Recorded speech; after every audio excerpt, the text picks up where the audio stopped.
বৰষুণত তিতি তিতি জুডিঅ' আহিছোঁ।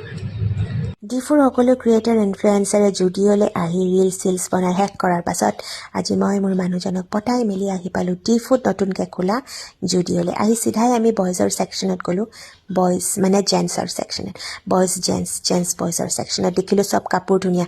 কেলৈ মোৰ এনেকুৱা হয় বাৰু, মোৰ ল'ৰাৰ কাপোৰবোৰ বেছি পচন্দ হয়, টি চাৰ্টবোৰ যে ইমান ধুনীয়া ধুনীয়া কি ক'ম। তাত কিবা কিবি লোৱাৰ পাছত আহি পালোঁ তললৈ, আৰু ৱমেন্সৰ ছেকশ্যনটো আছে তলত। দেখা পালোঁ বেগছ, আৰু এয়া চাওক এই হিলযোৰ মই মিন্ত্ৰাত বহুত কমতে পাইছিলোঁ, জুডিঅ'তকৈ কম দামতে আছে। মানুহে এনে কয় যে জুডিঅ'ত 99, 199ত কাপোৰ কানি পায়, নাপায়। মইতো ঠিক ঠাকে পালোঁ ৰেঞ্জটো, ইয়াতকৈ কমততো মই মিন্ত্ৰাত পাই যাওঁ। আৰু ৰিলায়েন্স ট্ৰেণ্ডতো ইমানেই লয় সাধাৰণ টি চাৰ্টৰ 299, 399। মনৰ পৰা এটা ফিলিংছ আহিছে, গৰীব গৰীব গৰীব গৰীব।